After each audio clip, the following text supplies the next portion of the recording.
Bonjour à tous et bienvenue à cet Explorer Meeting sur la fin des cookies tiers. Je m'appelle Éléonore Lecam, je suis Senior Manager chez MC2I dans le pôle transport et industrie et je suis pilote de l'offre marketing et expérience client. J'ai le plaisir d'accueillir ce soir 5 invités de prestige qui viennent de l'Arcom, Prisma Media, First ID, Weborama et MC2I que j'aurai l'occasion de vous présenter tout à l'heure. Je reviens dans un premier temps sur une définition de ce que c'est qu'un cookie pour que vous puissiez avoir quelques éléments de contexte qui vous permettront de suivre au mieux cette conférence. Un cookie, c'est un petit fichier de données qui est stocké sur un serveur dans votre téléphone ou votre ordinateur et qui est associé à un domaine web. Il a été créé à la base pour permettre de mémoriser des informations et de pouvoir suivre l'activité d'un utilisateur en ligne en fait. Et donc pour la petite histoire, le cookie il a été créé il y a presque 30 ans par deux programmateurs de l'entreprise Netscape pour permettre de mémoriser des informations. Ils avaient une problématique. C'était de pouvoir se dire, quand un utilisateur ajoute un article dans son panier, comment est-ce que je fais pour pouvoir sauvegarder cette information et pouvoir la retrouver quand l'internaute va changer de page. Et depuis, les cookies tiers, ils ont permis de créer, via la publicité et toutes les bannières qu'on a pu trouver, tout un marché autour du ciblage publicitaire et la création de toute une économie qui permet l'achat, la vente d'espaces publicitaires de façon finalement automatique et en temps réel. Donc on distingue deux types de cookies. Les cookies qui sont propriétaires, les cookies first, eux ils sont déposés par le site visité et ils vont servir au fonctionnement du site ou finalement à la collecte des données de l'utilisateur. Et puis, un exemple, par exemple, c'est je vais sur le site de Météo France pour la première fois, je renseigne mon code postal pour connaître la météo. La prochaine fois que je reviendrai sur le site, je n'aurai pas besoin de renseigner ces informations et je tomberai directement sur ma ville. C'est comme ça que ça fonctionne, un cookie first. Et puis dans les cookies tiers, là ce sont des cookies qui sont déposés sur des domaines qui sont distincts du site principal, qui sont souvent gérés par des tiers. Donc là, ils sont principalement utilisés à des fins de publicité. Ils permettent de suivre les pages qu'un utilisateur peut visiter et puis ils permettent de collecter de la donnée. Donc par exemple, si je suis sur un site internet, je vais pouvoir cliquer sur une publicité et être redirigé vers un site. Cette publicité, elle provient d'un autre type d'annonceur. Et ce soir, en fait, on va parler de la disparition de ces cookies tiers puisque Chrome annonce la fin de ses cookies tiers après Firefox et Safari. Et Chrome représente 86% des parts de marché des navigateurs, donc ça donne un impact fort et c'est bien de cela qu'on va parler ce soir. Et donc pour démarrer, j'accueille Théophile et Paul qui nous rejoignent. Théophile, bonjour. Tu es le chef du département des sciences données numériques et concurrence à l'Arcom, qui est l'autorité de régulation de la communication et numérique. Oui, alors chef adjoint et donc petit disclaimer, donc j'interviens à titre personnel et non au titre de l'institution que je représente. Et Paul, bonjour. Bonjour. Donc toi, tu es directeur programmatique et data chez Prisma Media.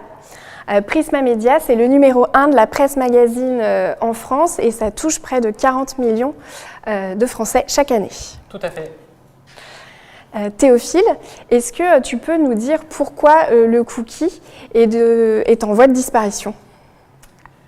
Oui, alors effectivement, donc, comme tu l'as dit Éléonore, le cookie est un peu la brique essentielle un peu de l'infrastructure publicitaire.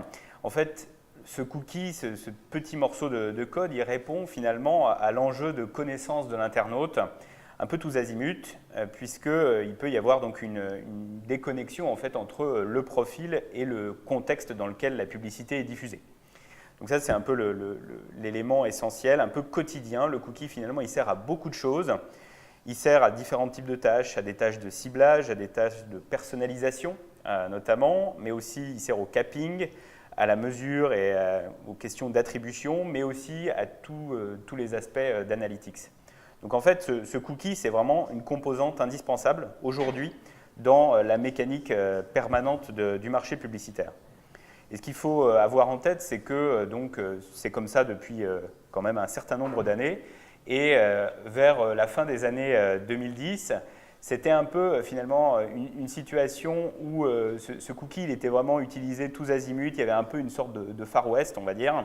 Et donc, il y a eu progressivement 3 axes de travail. En fait, d'un côté, un axe qui concerne plutôt le consommateur. Les consommateurs, voilà, ont commencé davantage à s'intéresser en fait à la manière dont leurs données personnelles étaient utilisées, ce qu'on appelle un peu le privacy concern. Et puis donc progressivement, certains se sont mis à utiliser des technologies pour limiter et en tout cas encadrer un petit peu l'utilisation de leurs données personnelles. Donc c'était des ad blockers, ce qu'on appelle des privacy enhancing techniques, et puis donc une sorte de méfiance globale. Il y a eu un autre axe d'évolution qui est celui finalement de la réglementation, avec une date majeure qui est 2018 et l'entrée en vigueur du règlement général sur la protection des données personnelles, un règlement européen d'application directe qui en fait est venu instaurer un certain nombre de principes, notamment la nécessité d'avoir un opt-in de la part de l'internaute pour donc le consentement pour l'utilisation de ces données personnelles. Et cet aspect a été complété en fait en 2020 avec les lignes directrices, l'évolution des lignes directrices de la CNIL à ce sujet, qui sont venues rappeler à nouveau un petit peu la nécessité d'avoir un opt-in clair et affirmé, de la transparence dans l'utilisation de ces données personnelles et la capacité pour l'utilisateur de pouvoir retirer son consentement. Puis enfin, dernier aspect qui nous intéresse plus particulièrement aujourd'hui, celui du marché, parce que les cookies sont stockés dans le navigateur et l'intérêt des navigateurs, il n'est pas forcément aligné avec celui des publicitaires. Le navigateur, lui, il va s'intéresser notamment à l'expérience utilisateur, à aller dans le sens de la privacy aussi de son internaute. Et donc, progressivement, certains navigateurs importants sont venus éteindre l'utilisation de ces cookies tiers, donc Safari, puis Firefox, et puis maintenant donc Chrome, qui annonce effectivement cette extinction. Et donc là, l'aspect qui nous intéresse aussi, c'est que Chrome, donc c'est Google, et Google, c'est aussi un acteur du marché publicitaire qui, à côté donc de Meta et d'Amazon, représente à peu près les 2 tiers du marché publicitaire. Merci Théophile. Paul, quels sont les impacts de la fin des cookies tiers selon toi ?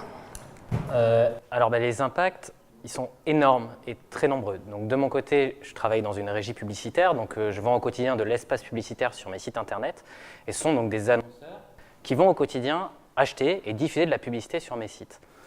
Il y a un intérêt, et en tout cas un travail quotidien, qui est fait sur la base du cookie tiers. Pour que ce monde sans cookie tiers soit certainement un peu plus parlant au quotidien et qu'on puisse se dire quel est un monde sans cookie tiers, on a fait une petite vidéo. Alors, est-ce que ça sera la réalité d'un monde sans cookie tiers ? Peut-être que le trait est un peu forcé, mais en tout cas, je vous invite à regarder et à vous imaginer. On est donc le 1er août 2024, les cookies tiers ont disparu de Chrome et vous lancez tranquillement votre Koh-Lanta sur MyTF1 et voilà ce que vous pourriez avoir.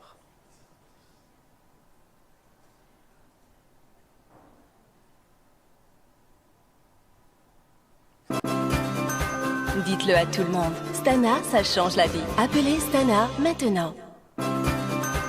Dites-le à tout le monde. Stana, ça change la vie. Appelez Stana maintenant. Dites-le à tout le monde. Stana, ça change la vie. Appelez Stana maintenant. Donc voilà, ça reprend et vous avez maintenant votre Koh-Lanta. Tout ça pour vous montrer, voilà ce que peut être de façon très concrète la vie sans des cookies tiers. La vie sans des cookies tiers, c'est un monde dans lequel on ne peut pas travailler la fréquence d'exposition. On peut donc avoir plusieurs fois la même publicité, ce qu'on appelle également le capping. La vie sans cookie tiers, c'est un monde dans lequel on n'a pas de possibilité du coup de faire des ciblages. Là voilà, je suis plutôt en bonne santé, j'ai des pubs pour des montes-escaliers Stana. Et enfin, et ce qui est assez difficile, c'est que la vie sans cookie tiers, c'est un monde dans lequel la mesure n'existe pas. Est-ce que ma publicité a été performante? Je ne le sais pas. Donc tout ça pour vous montrer, et cet exemple est ici assez parlant, on est dans un monde sans capping, sans ciblage, sans mesure.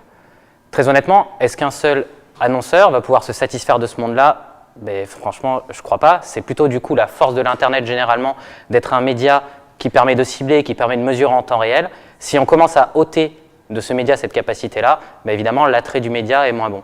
Il est moins bon bien évidemment pour moi qui vends du média. Donc ça c'est sûr que moi, mon quotidien va être beaucoup plus compliqué si le produit que je vais pouvoir vendre sera moins intéressant. Mais il va être également beaucoup moins intéressant pour un annonceur qui utilise le canal Internet pour cibler. Et donc tout ça pour dire que c'est l'écosystème global qui doit être intéressé par les cookies tiers, ce n'est pas qu'une régie ou pas qu'un annonceur, on est sur un écosystème qui fonctionne par le biais de ce cookie, et si ce cookie vient à disparaître, c'est toute la chaîne qui peut potentiellement être cassée. Alors peut-être éventuellement, pour dire un mot rapide en complément, l'aspect éventuellement positif qu'on peut voir dans cette démarche, c'est le fait que finalement cette question de la privacy, elle est vraiment mise à l'agenda par ce sujet, c'est-à-dire que là, tout le monde est un peu finalement forcé de s'intéresser à ce sujet. Mais la fin des cookies tiers, donc ça ne veut pas dire moins de ciblage. Ça, c'est quelque chose d'assez important. Et l'aspect négatif finalement de l'opération, c'est que, donc, comme Paul vient de le dire, il y a une déstabilisation un petit peu d'une partie du marché, notamment la partie du marché qui fonctionne avec des canaux d'achat ouverts, par distinction avec les plateformes finalement qui ont des modes d'achat complètement intégrés, ce qu'on appelle les walled gardens. Et donc ces sites qui ont une plateforme d'achat ouverte, c'est aussi et notamment les éditeurs de médias. Donc c'est assez préoccupant, ils risquent d'être assez affectés, d'avoir des coûts d'adaptation pour faire évoluer leur ciblage qui risque d'être fort, et ça risque d'avoir un effet in fine sur un peu la diversité finalement des contenus présents sur Internet. J'en profite aussi pour faire un clin d'œil. En fait, l'ARCOM ainsi que la Direction générale des médias et des industries culturelles du ministère de la Culture, en partenariat avec un cabinet qui s'appelle PMP Consulting, on a lancé une étude sur l'avenir du financement des médias par la publicité. Et donc, les résultats de cette étude seront disponibles début janvier. Merci Théophile. Et est-ce que tu peux en complément nous dire quelle est ta vision sur le marché? Comment est-ce qu'il va s'adapter à cette limitation technique? Oui, alors effectivement, donc il y a 3 axes principaux, on pourrait dire. Il y a l'axe en fait qui est de chercher à maintenir une forme de ciblage individuel. Donc ça peut passer par 2 voies principales, soit faire établir une sorte d'environnement logué, donc ce qu'on pourrait appeler des murs d'enregistrement, des registration walls. Donc ça peut fonctionner dans certains environnements particulièrement premium, où l'internaute sera amené à pouvoir s'enregistrer, déclarer un certain nombre d'informations, et puis il pourra être suivi dans son comportement de navigation.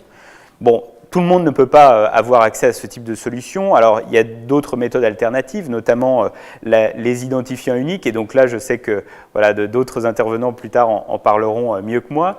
Il y a la question du ciblage contextuel également. Donc là, l'idée, c'est de s'intéresser davantage au contexte éditorial, finalement, dans lequel la publicité est diffusée. Et puis enfin, il y a un dernier aspect qui est le ciblage en cohorte. Donc là, l'idée, c'est de cibler un groupe de personnes, donc non plus un individu, mais un groupe de personnes qui ont des intérêts, des caractéristiques communes, et donc là, des appétences qui vont être similaires. Et donc c'est ce que Google, à travers sa solution Privacy Sandbox, qui est mis en place de façon assez ouverte et collaborative, devrait pouvoir permettre via une solution qui s'appelle Topics, qui est actuellement en cours de développement, et donc qui permettrait de donner accès en fait aux annonceurs à des profils autour de certaines thématiques en particulier qui fonctionneraient de manière assez tournante.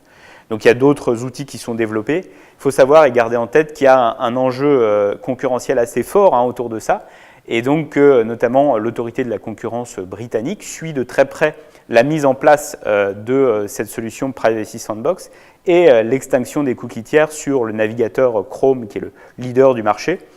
et que donc cette autorité de la concurrence britannique veillera notamment à ce que les risques potentiels de déstabilisation du marché ne soient pas trop forts avant que cette solution soit effectivement mise en œuvre. Merci à tous les deux pour cet éclairage sur le marché. On va passer maintenant à une illustration mission avec Valentine. Valentine, toi tu es Offer Manager de l'offre marketing et expérience client et tu es également en mission chez MC2I en tant que chef de projet data marketing pour un grand média français. Oui, merci beaucoup Elona. Donc en effet, j'accompagne actuellement sur la protection, mon client sur la protection des données personnelles à travers la gestion de leur POPIN de consentement. J'interviens également sur la personnalisation de l'expérience client. En effet, j'aide des métiers, le CRM, l'acquisition et la régie publicitaire à cibler et personnaliser leur campagne. Pour vous donner un exemple, vous êtes fan des programmes cuisine, c'est vous qui allez recevoir le push notification lorsque la nouvelle saison va commencer. Bon, le lien avec la fin des cookies tiers, tout à l'heure Théophile en parlait, l'origine de la fin des cookies tiers, c'est de mieux protéger les données personnelles des utilisateurs et l'un des impacts va toucher la personnalisation de l'expérience client. C'est pourquoi mon client m'a confié la mission de piloter le sujet de la fin des cookies tiers au sein de ce média. Parfait. Et qu'est-ce que tu retiens de cette expérience et que tu souhaites nous partager ce soir ? Alors, il y a 3 éléments que je souhaite vous partager ce soir. Le premier, c'est que la fin des cookies tiers ne va pas concerner uniquement les régies publicitaires. Les équipes marketing sont également concernées, et notamment sur le volet acquisition. En effet, le cookie tiers va permettre 2 choses. De cibler les audiences qui sont appétentes au sujet, à la campagne que vous souhaitez diffuser. Pour vous donner un exemple, si vous souhaitez diffuser une campagne sur les réseaux sociaux pour faire découvrir votre nouvelle série, les personnes qui auront déjà regardé les épisodes seront peut-être moins appétents à cette publicité-là. Donc c'est de trouver les bonnes personnes et de diffuser la campagne aux bonnes personnes. Le deuxième impact, ça va être sur l'analyse et la mesure de la performance de vos campagnes. En effet, le cookie tiers permet de savoir si la personne a été appétente à votre publicité sur les réseaux sociaux. Et donc, demain, dans un monde cookieless, nous n'aurons plus ni la partie ciblage, ni la partie mesure de la performance des campagnes. Sachant que la mesure de la performance des campagnes est très importante pour les équipes acquisition, puisqu'elle leur permet vraiment de piloter aussi leur stratégie et les investissements qu'ils souhaitent faire à travers les canaux externes des réseaux sociaux. Bon, pas de panique, il existe évidemment des solutions. Elles sont gérées principalement par les réseaux sociaux qui ont leurs propres solutions et qui se basent généralement sur le serveur to serveur, notamment Facebook qui a lancé sa solution qui s'appelle Capi. Le deuxième point important que je souhaitais vous partager ce soir, comme je viens de le dire, les équipes métiers sont concernées. Il faut vraiment s'entourer des équipes métiers, déjà pour comprendre leurs besoins, pour définir avec eux les impacts de la fin des cookies tiers et trouver ensemble des solutions qui vont répondre à 100% à leurs besoins. On en parle aussi un petit peu en début de conférence, mais les équipes RGPD et les équipes techniques sont également des équipes qui doivent être impliquées dès le début de vos projets. Pourquoi ? Parce qu'on va parler ensuite des solutions. Il en existe beaucoup sur le marché, elles sont relativement nouvelles, donc c'est important de cadrer un maximum les contraintes techniques et de s'assurer qu'on respecte également le cadre légal dans lequel ces solutions s'appliquent. Et le dernier point, donc je reviendrai aussi sur la notion un peu de RGPD, puisque la protection des données personnelles est un enjeu fort aujourd'hui qui s'imprègne à 100% de ces projets cookieless. C'est important de communiquer avec les internautes, c'est important d'expliquer pourquoi on collecte leurs données. Alors aujourd'hui, il existe les POPIN de consentement. Est-ce qu'elles sont vraiment lues par les internautes ? J'en suis pas certaine. Mais en tout cas, voilà, il faut peut-être à l'avenir trouver aussi d'autres moyens, en plus de la POPIN de consentement, pour communiquer à ces internautes, à ces clients, sur l'utilisation des données, puisque ça devient une priorité et les utilisateurs clients, ils sont fortement sensibles. Merci Valentine pour ce partage. On a commencé à évoquer ensemble quelques solutions du marché. Et là, c'est l'occasion de vous présenter un benchmark des différents types de solutions qui existent. Il y a 3 familles de solutions sur le marché. Les solutions qui vont cibler les contextes. Donc là, dans le ciblage contextuel, on va associer une annonce à une page web en fonction de son contenu. Donc si vous êtes par exemple sur un blog de voyage, l'annonce qui va apparaître sur le côté, ça va être une annonce pour un sac à dos, les prochains billets de train en promotion, ce genre de choses-là. Donc dans ce cadre-là, on va plutôt cibler ce que l'utilisateur est en train de regarder et non pas son profil pour lui proposer une publicité. On a des solutions également ciblant des cohortes d'individus. Dans ce cadre-là, les cohortes, qu'est-ce que c'est? Ce sont des segments qui sont composés de milliers de personnes et qui vont s'adresser à leur cible en fonction de leur centre d'intérêt. Google, il va beaucoup identifier en fonction d'un site quel est le centre d'intérêt associé. Donc, par exemple, vous êtes sur Marmiton et vous y allez, ça veut dire que vous aimez la cuisine. Donc, votre centre d'intérêt dans votre profil qui va apparaître, ça va être le profil cuisine. Là, on a des solutions comme Privacy Sandbox, Topics qui vont être disponibles.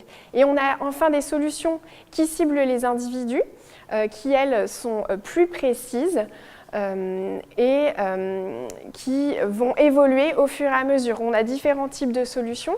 On a des solutions par ID, donc qui utilisent les cookies first. Ça, c'est une solution comme First ID, par exemple. Il y a des solutions qui vont utiliser les telcos, les identifiants telco, ça c'est UTIC par exemple, et on a celles qui utilisent des identifiants probabilistes comme ID5 par exemple, ou déterministes comme Trade Desk, LiveRamp, Zeotap, ID ou encore Demo. Et puis pour les solutions ciblant les contextes, on a Weborama, on a CTag, Captify, Wary ou encore Grapeshot. Paul, je reviens vers toi pour te demander quelle est la stratégie de Prisma Media concernant les cookies et quelles sont les solutions que vous avez pu tester. Alors sur le fait de savoir si on a testé des choses, la réponse elle est évidemment oui. Moi j'ai plus de 50% de mon chiffre d'affaires qui est directement dépendant des cookies tiers. Donc si les cookies tiers s'arrêtent, catastrophe. Donc si on fait un SWOT assez simple, dans la partie menace, attention, j'ai en rouge la partie cookie tiers. Donc cookie tiers, plus de 50% de mon chiffre d'affaires, donc on parle de dizaines, centaines de millions d'euros. Donc effectivement, je suis obligé de tester deux choses. Chez Prisma, on a un ADN qui est de base plutôt très technophile et technologique. Donc le test a été fait en grande échelle et beaucoup de tests ont été mis. Le premier point à se dire, c'est que les cookies tiers, et puis on a parlé pas mal là-dessus, et la fin des cookies tiers viennent, on va dire, de deux grandes branches. Première branche qui a, on va dire, tué les cookies tiers, ou en tout cas rendu plus difficile de pouvoir travailler sur des cookies tiers, c'est la partie juridique, des popines de consentement. Donc si la personne ne consent pas, je ne peux pas déposer de cookies tiers. Donc qu'est-ce qu'on a fait chez Prisma? On a essayé de mettre en place, en tout cas, des parcours qui vont favoriser le recueil des cookies tiers. Donc via ce qu'on appelle du coup un cookie wall, où je vais laisser, et puis vous pouvez faire le test sur n'importe quel site de Prisma, Géo, Capital, Voici, Femme Actuelle, peu importe, et vous avez concrètement deux choix. Choix numéro 1, vous payez pour accéder au contenu, un prix qui est assez faible, 2 €. Choix numéro 2, vous préférez avoir un cookie tiers qui est déposé et vivre sur un modèle publicitaire. Donc du coup, de mon côté, la partie est-ce que les popines de consentement ont été une difficulté pour moi, on est arrivé du coup à contourner cette solution en offrant une vision claire aux consommateurs. Cher consommateur, quand tu viens sur mon site, tu as deux choix, une vision publicitaire ou une vision qui est payante. À toi de faire le choix, moi les deux me vont très bien. Deuxième élément qui est important à savoir, c'est sur la partie navigateur. Donc une fois que la partie consentement a été réglée, c'est qu'est-ce que je vais faire sur les navigateurs qui vont bloquer ces cookies tiers. Donc on a mis en place pas mal de solutions. Et on me demande assez régulièrement qu'est-ce que vous pouvez faire mettre en place et donc en tout cas quelles sont les grandes étapes. Il y a déjà deux points qui sont assez centraux sur la partie et quand vous travaillez ce genre de projet, en tout cas sur la mise en place de solutions en tout cas pour essayer de maximiser le nombre de cookies tiers que vous avez. Premièrement, c'est de pouvoir bien parler avec votre juriste qui dit du coup mise en place de solutions, qui dit mise en place d'identifiants, dit bien travailler avec votre DPO. Donc ça c'est le premier point, arriver à bien cadrer, et Valentine l'a beaucoup dit, le point et le travail que vous allez avoir à faire du coup avec votre partie juridique. Deuxième point, c'est la partie technique et la partie technologique. Oui, il existe des solutions qui ont d'ailleurs été très bien présentées. Et sur ces différentes solutions, que ce soit des identifiants ou des éléments comme ça, il peut avoir un peu de technique. Est-ce que c'est compliqué? Pas trop dans les faits. Donc voilà, en tout cas, déjà deux grands plans d'activité à faire à l'intérieur de votre société. Premièrement, bien bosser avec votre juriste, bien travailler avec lui. Deuxièmement, techniquement, essayez de l'implémenter et ça va. Et donc pour continuer du coup sur ta question très claire, qu'est-ce qu'on a mis en place du coup chez Prisma? 3 types de solutions sont en place. Les premières typologies de solutions sont des solutions de type identifiant. Qu'est-ce que c'est grosso modo? Ça va être remplacer le cookie par un autre identifiant. Généralement, ça peut être une adresse mail, un cookie first party, un numéro de téléphone, ça se fait un peu moins en France, mais en tout cas un numéro de téléphone peut exister également à côté. Donc on remplace le cookie par un autre identifiant. De notre côté, on a testé évidemment First ID, EUID, ID5, LiveRamp, il y a beaucoup de marques qui peuvent exister. Et à côté de ces identifiants, dernière brique de solution, évidemment les briques contextuelles, ça peut s'appeler Weborama, Grepshot, peu importe, ou la Privacy Sandbox de Google. Mais l'essentiel en tout cas, je trouve, quand on a un éditeur et quand on dépend à ce point des cookies tiers, c'est de pouvoir tester, et tester de façon assez vite, parce que d'ici 2 mois, c'est plus des tests, mais on est dans la vraie vie, et il n'y a plus de cookies tiers qui commencent à arriver d'ici 2 mois. Merci. Est-ce que les annonceurs, ils investissent dans ces campagnes cookieless? Quelles sont leurs attentes? Comment est-ce qu'ils réagissent? Alors, c'est vrai que nous, on essaye de porter la bonne parole sur le marché, aller voir annonceurs, agences, en leur disant « attention, il faut se préparer ». Vous, en tant qu'annonceur, vous faites de la mesure, vous êtes habitué à cibler, attention, le monde ne sera plus jamais comme avant. On a mis en place avec l'ensemble des agences et des annonceurs quelques use cases chez Prisma, mais également sur le marché. Bien évidemment, je ne suis pas le seul à travailler le cookie tiers. Je vous ai mis, et vous voyez ici à l'écran, quelques exemples. Et en tout cas, ce qu'on observe et ce qu'on remarque sur tous ces exemples, quels qu'ils soient, c'est que oui, ça marche. Et qu'il y a des solutions qui existent et il y a des solutions qui marchent. Qu'est-ce qu'il faut faire du coup? Il faut les tester, il faut s'y mettre, il faut challenger votre agence si vous passez par une agence, et il faut vous-même vous poser les bonnes questions. Les solutions marchent, par contre, il faut les tester. On est dans un monde qui va être un peu nouveau. Mais en tout cas, dépêchons-nous, j'ai envie de dire, c'est pas que moi, mais c'est tout le monde, dépêchons-nous avant qu'il ne soit trop tard et qu'on soit vraiment au bord du précipice. Merci Paul pour ces précisions. On va maintenant se tourner vers 2 solutions du marché qui sont présentes sur notre plateau ce soir. Il s'agit de Weborama qui est représenté par Camille Bablé, bonsoir, et également qui est directrice commerciale chez Weborama, et First ID qui est représentée par David Folguera qui est cofondateur et CEO de la solution. Bonsoir. Bonjour Camille. Donc Weborama, ça fait partie de la famille des solutions de ciblage contextuel qu'on a présentées. C'est une entreprise française qui propose une solution de data intelligence plateforme et qui a développé et connecté tout un ensemble de technologies dans ce nouvel univers cookieless et ID-less. Est-ce que tu peux nous dire ce soir comment l'IA, elle est au cœur des solutions cookieless? Oui. Peut-être avant de rentrer dans l'IA, 2-3 chiffres, et je vais reprendre un petit peu ce qui a été dit et évoqué aussi par Paul. Moi, en tant que directrice commerciale avec notre équipe de sales, on est au contact quotidien des agences et des annonceurs, et on entend encore beaucoup, pour ne pas dire quotidiennement, les agences nous dire Google va reporter son agenda. Après tout, ça fait déjà 3 ans que la date se décale. Ce n'est pas une priorité. Le contextuel, enfin le cookieless en tout cas, n'est pas une priorité dans mes stratégies. En fait, il y a un chiffre déjà aujourd'hui qui existe sur le marché, c'est 70%. On a à peu près 70% de l'inventaire digital qui, tout de suite, maintenant, n'est déjà plus adressable comme il l'était avant. On se parle de Safari, Firefox, 2 navigateurs pour lesquels la navigation augmente beaucoup et dépasse les 40% maintenant, les gens qui ne donnent pas leur consentement, etc. Donc en fait, c'est une réalité qui existe déjà aujourd'hui de ne plus pouvoir mesurer, de ne plus pouvoir adresser comme on le faisait. Donc reporter et attendre, pour nous, c'est une erreur. Et en effet, il faut tester des solutions, que ce soit de l'ID, que ce soit du contextuel ou d'autres, ou la Privacy Sandbox de Google. Et ce 70%, pour le traduire assez simplement, ça veut dire que quand on a un annonceur, on a à peu près 90% de son budget qui ne s'adresse qu'à 30% de ses clients. Donc, pour reprendre un peu ce que disait Paul, ça me paraît un petit peu faible pour se dire je ne teste pas et je ne me tourne pas vers le sujet du cookieless. Donc aujourd'hui, on est dans un vrai changement de paradigme. On s'adressait et on touchait une donnée qui était déterministe. Aujourd'hui, on va se parler de probabiliste. On était sur du ciblage individuel. On a parlé déjà de cohorte dans les éléments d'avant. Et puis un enjeu qui est principal et qui est primordial avec le cookie-less, ce sont tous les enjeux de mesure. On était sur une mesure qui était en temps réel. Demain, ça ne va plus être le cas. On va être sur des mesures différées. Donc ça rabat totalement les cartes et c'est déjà le cas sur une grosse partie de l'inventaire. Donc en effet, chez Weborama, nous déployons tout un tas de solutions technologiques et notamment l'IA sémantique. Ça fait déjà plus de 10 ans qu'on a créé notre solution d'IA, donc c'est un outil qui est propriétaire. Peut-être pour faire un point de rappel, pour faire la différence entre le ciblage par mots-clés, qui existe depuis longtemps, et le ciblage via une IA sémantique qui, elle, intègre le Natural Language Processing. Quand on fait un ciblage par mots-clés, je vais prendre un exemple, je m'appelle EDF, je cherche à cibler des articles autour de l'énergie. Si je m'attache au mot-clé énergie, le mot-clé énergie peut avoir plein de sens différents. Et si je suis sur un site féminin, par exemple, on pourra avoir un article qui va plutôt parler du mot énergie au sens physiologique du terme. L'hiver approche, il faut garder la forme, etc. Moi, en tant que marque EDF, cet article-là ne va pas forcément m'intéresser. En revanche, via l'IA sémantique, si j'ai la capacité de comprendre que ce mot-là fait partie d'un contenu qui parle d'énergie renouvelable, qui parle d'énergie au sein d'un foyer, etc., là, pour le coup, c'est un article qui va m'intéresser. Donc, l'IA sémantique, elle sert vraiment à ça.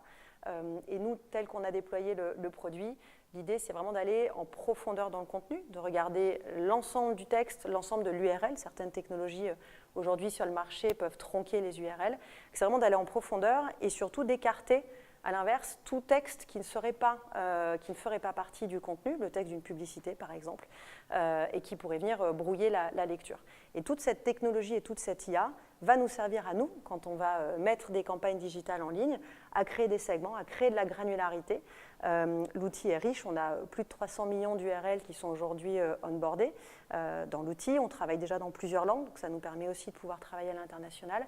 Et surtout, ça permet à l'outil d'être une force de recommandation. C'est-à-dire que quand un trader crée une campagne digitale et crée des segments, à un moment donné, l'humain a des limites, le cerveau a des limites, là où l'IA nous permet d'aller beaucoup plus loin et d'avoir une force de recommandation et de permettre du coup aux traders d'avoir soit une segmentation encore plus large et un reach plus large, soit à l'inverse, de pouvoir se dire tel ou tel contenu, je vais l'exclure pour des raisons de brand suitability, ma marque ne souhaite pas aller sur tel ou tel contenu.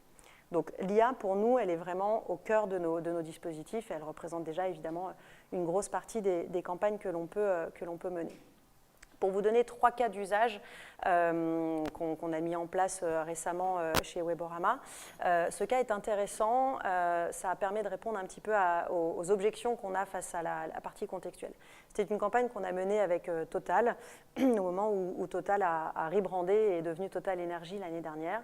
Et en fait, ce qu'a fait la marque, c'est qu'ils ont activé plusieurs régies qui étaient toutes activées en cookies. Et nous étions chez Weborama les seuls à avoir une partie contextuelle. L'objectif, c'était de se dire, au-delà de mes KPI médias, c'était une campagne vidéo, donc on se parlait de complétion, de visibilité, etc. Est-ce que la partie contextuelle me permet à moi, en tant que marque, particulièrement quand on s'appelle Total, d'avoir des retombées positives sur des notions de brand lift, de considération, de mémorisation. Et en l'occurrence, par rapport à l'univers concurrentiel qui était activé uniquement sur du cookie, les résultats sont assez parlants puisqu'on voit qu'on a généré plus 10 points sur la partie brand lift, donc la considération de marque, et plus 23 points sur une notion de mémorisation. Donc le contextuel permet aussi de pouvoir vraiment afficher une marque au bon endroit et dans un moment de lecture qui est opportun par rapport à la marque. Un autre cas d'usage qui est intéressant, Paul, tu l'as montré tout à l'heure aussi, à travers le contextuel, c'est la notion de reach. Cet exemple est assez parlant. TENA, c'est un sujet de santé, on se parle d'incontinence. L'humain, de manière très rationnelle, va aller cibler des personnes âgées, des femmes enceintes. Très souvent, on se limite à ça. Et toute la partie contextuelle, justement, nous a permis, nous, de pouvoir aller chercher d'autres cibles, d'autres contextes qui peuvent toucher des gens qui sont atteints par ces problématiques-là. Et du coup, à travers le contextuel, ici, ça nous a permis d'aller chercher 30% de reach additionnel par rapport à une campagne qui aurait été uniquement cookie-less. Et ce dernier cas, il est intéressant, c'est que chez Weborama, on a aussi un état d'esprit qui est de se dire on a une base de données qui est extrêmement solide, je parlais de 300 millions d'URL, mais pour autant on est dans un paysage digital qui est très fragmenté et on essaye de ne pas voir tous les acteurs comme des concurrents, mais plutôt comme des acteurs avec lesquels on pourrait s'allier et qui pourraient nous permettre d'avoir une offre encore plus importante et une proposition de valeur encore plus importante sur le marché. Et donc c'est le cas avec le partenariat que l'on noue avec nos amis d'Implicit. Implicit est une entreprise française qui utilise aujourd'hui et qui digitalise le panel médiamétrie. Et en fait, à travers cette offre-là, ça nous permet, d'un point de vue 100% cookieless, ID-less et consentless, d'aller chercher un reach encore plus important, puisqu'avec l'IA sémantique de Weborama, on va avoir la lecture d'un contenu, le quoi, et à travers Implicit, on va avoir toute la donnée de surf déterministe et toute la donnée socio-démo déterministe du panel médiamétrie. Donc ça a été une campagne, en l'occurrence, qu'on a menée avec Toyota et son agence Groupe M sur une campagne vidéo, et on voit les impacts très rapidement sur la complétion, la visibilité, etc., qui étaient excellentes. Et puis surtout, ça nous permet aussi, c'est l'image que vous avez un petit peu plus bas, de pouvoir travailler des insights. On parle de mesures, on parle de ciblage, on a parlé plein de choses. C'est aussi hyper important de pouvoir restituer des insights. Et donc à travers ces partenariats-là, ça nous permet, au-delà des KPI immédiats, de pouvoir comparer des bassins de population, par exemple un kicker versus un exposé, et de donner à l'annonceur et à son agence tout un tas d'infos additionnelles, que ce soit sur de la géologue, sur du centre d'intérêt, de l'appétence de marque, beaucoup de données qui sont par la suite immédiatement activables et traduisibles sur une campagne média. Et ça, c'est vraiment une richesse d'informations qui est primordiale et qui sera primordiale de pouvoir conserver dans un monde sans cookies. Merci pour ces exemples, c'était très riche Camille. Est-ce que pour compléter, tu peux nous dire quels sont les principaux défis auxquels Weborama est confronté face aux enjeux du marché ? Ouais. Je pense que l'un des défis principaux, c'est un défi technologique. On parle de mesures, on parle de ciblage, tout ça. Il y a besoin d'avoir des outils qui soient équipés aujourd'hui dans un monde sans cookies. Justement, donc Weborama, on a beaucoup parlé d'intelligence artificielle, mais on est évidemment une boîte data-driven et on a d'autres outils et d'autres produits autour de l'IA sémantique. On a notamment la CDP, la Clean Room et l'Ad Server. Si ces outils-là et si ces produits-là, demain, ne font pas et n'opèrent pas une bascule contextuelle, enfin cookie-less, pardon, on ne pourra pas répondre à tous ces enjeux-là. Donc c'est pour nous vraiment la roadmap des prochains mois. Donc notre Ad Server, par exemple, doit pouvoir à la fois mesurer dans un environnement Chrome, donc intégrer la Privacy Sandbox, et à la fois mesurer dans un environnement Safari Firefox, et donc intégrer les ID. Ça, c'est une force. La Clean Room, évidemment, pour le coup, elle est 100% cookie-less dès le départ, donc ça nous permet de pouvoir aujourd'hui travailler sur des enjeux de data clean room, de data collaboration, où les marques vont pouvoir échanger au sein de la clean room des données, faire matcher leurs données, sans pour autant que la marque A ait la visibilité sur la donnée de la marque B. On travaille par exemple avec Nexity et Crédit Agricole, c'est assez parlant évidemment. Le Crédit Agricole est très intéressé par les données de signature de compromis ou de recherche de biens immobiliers de Nexity. Tout ça va se passer dans un environnement clean room et se passe sans la notion de cookie tiers. Et la CDP, c'est pareil. Aujourd'hui, c'est un produit qui fait partie des produits principaux chez Webo et dans lesquels on a intégré notre IA sémantique, on a intégré nos bases de données sémantiques. Le cookie tiers n'est plus un pivot et n'est plus le pivot central pour pouvoir utiliser ces outils-là chez Weborama. Donc clairement, je pense que l'enjeu produit, il est aussi extrêmement important pour les boîtes de tech et pour pouvoir accompagner nos partenaires, que ce soit publishers ou annonceurs et agences, puisque chez Weborama, on a la chance de pouvoir travailler avec tout l'ensemble de l'écosystème. Merci. David, je me tourne vers toi maintenant. First ID, c'est une French Tech aussi. Elle fait partie de la famille des solutions de ciblage par individu qui est déterministe, donc qui propose des solutions d'identifiant marketing et publicitaire basées sur les cookies first. Comment ton entreprise elle est différenciante en termes de positionnement sur le marché ? Oui, alors tout à fait, oui. Alors, First ID est différenciante par différents prismes. Premier prisme, on est une boîte française et c'est vrai que c'est assez important de le noter, surtout qu'on est positionné sur ce secteur par rapport à des concurrents internationaux. En tout cas, nous, ce qui est intéressant de voir, c'est qu'on est une solution déterministe. Donc, c'est-à-dire qu'on est sûr et certain qu'on voit le même internaute à différents endroits sur le web. Par contre, on n'est pas basé sur un email, on n'est pas basé sur un téléphone, un numéro de téléphone, mais on est basé sur un cookie first party qu'on rend cross-domaine. Du coup, c'est un peu le claim de First ID, on est une solution précise, on est également une solution puissante, ce qui n'est pas toujours le cas des solutions déterministes. On est une solution universelle et bien entendu, on a une solution compliant.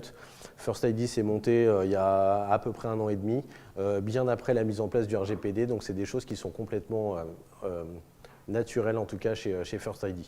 Donc on a dit qu'on était déterministe, donc précis, mais on est également très puissant.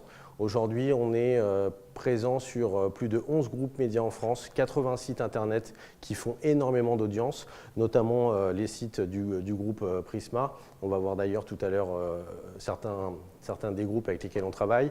On identifie aujourd'hui plus de 80% des internautes français, ce qui équivaut à plus de 43 millions d'internautes. Aujourd'hui, First ID est implémenté sur, donc on en a parlé, le groupe Prisma, mais également le groupe Webedia, le groupe CMI, le groupe Lagardère, le groupe Herald et énormément de marques. Mais en fait, en étant positionné sur ces marques-là, le cookie First ID permet d'identifier un même internaute sur l'ensemble de ces sites de manière déterministe. Le deuxième enjeu, pour qu'une solution fonctionne, c'est qu'il faut qu'elle soit interopérable. L'objectif de First ID, c'est de relier les annonceurs et les médias sans cookie tiers. Une fois qu'on identifie un internaute auprès des médias, il faut que cette information puisse passer dans les outils de la chaîne publicitaire, comme l'évoquait Camille, dans les DMP, dans les CDP, dans les SSP. Et aujourd'hui, First ID est complètement intégré à l'ensemble de ces outils. Vous voyez ici l'ensemble des sociétés avec lesquelles on travaille. Et on commence également maintenant à être présent chez des annonceurs. C'est-à-dire que des internautes qui vont chez des annonceurs, qui ensuite vont chez des médias, vont être capables de pouvoir être adressés de manière personnalisée mais anonyme, justement en passant par, en utilisant un First ID sur l'ensemble de l'écosystème digital. Et donc l'enjeu de First ID, c'est de pouvoir répondre à différents enjeux. On parle beaucoup d'activation, c'est vrai, mais c'est vrai qu'on aide aussi beaucoup les entreprises à travailler leur first party data et leur permettre de consolider cette donnée.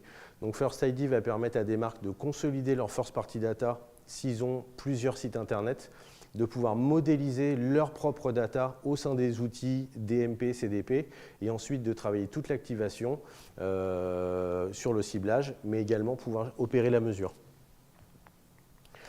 Alors, ça, c'est un cas d'usage. Intermarché, c'est un acteur majeur de la grande distribution et c'est un de vos nouveaux clients. Quelles sont en fait les ambitions de First ID dans cette collaboration ? Alors, c'est vrai qu'on travaille beaucoup en ce moment avec le e-commerce. C'est vrai qu'on entend beaucoup parler du boom du e-commerce.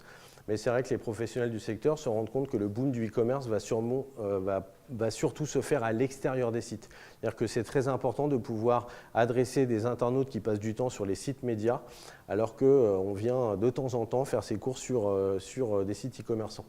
Et donc, sans pouvoir identifier ces internautes à l'extérieur, c'est très difficile pour les sites e-commerçants de pouvoir attirer ses prospects et ses clients.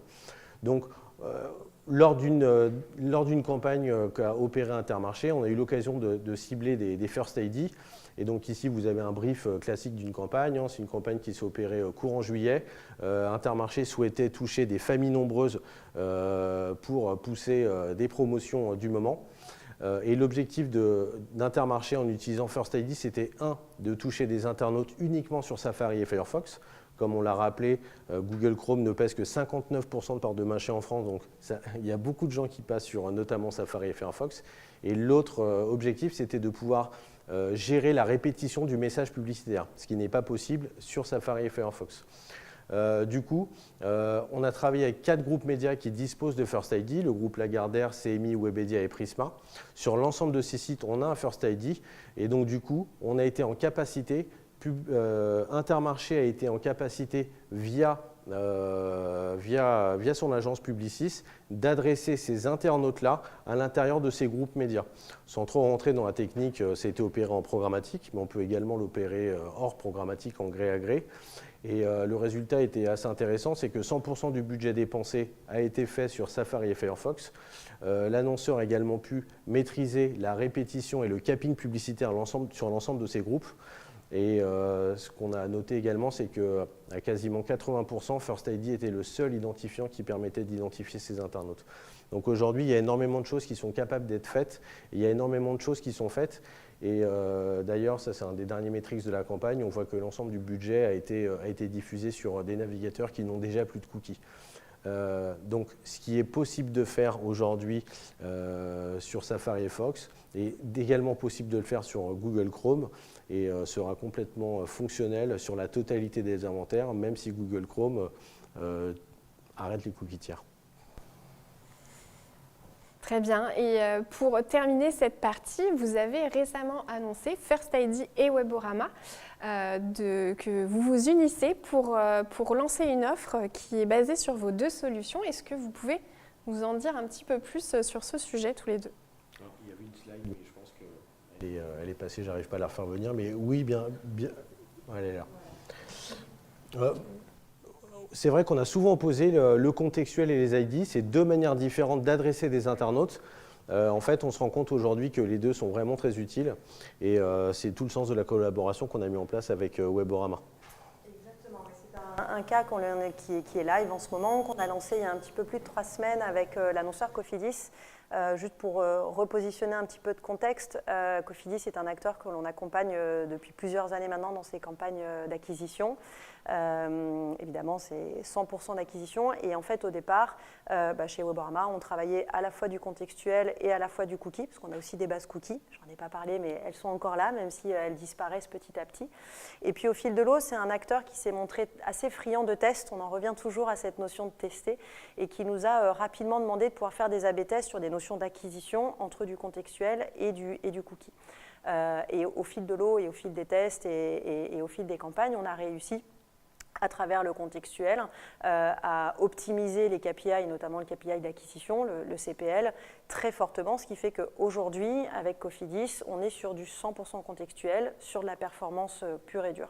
Et c'est assez naturellement en fait que du coup avec cet acteur on essaye d'aller un petit peu plus loin et de tester encore une fois des choses, et c'est dans ce cadre-là qu'on s'est rapproché de David et de ses équipes pour justement pouvoir travailler du retargeting média. C'est tout bête, mais on en a parlé tout à l'heure, la maîtrise du capping dans un monde sans cookies, ça n'existe plus, la maîtrise de l'exposition, ça n'existe plus.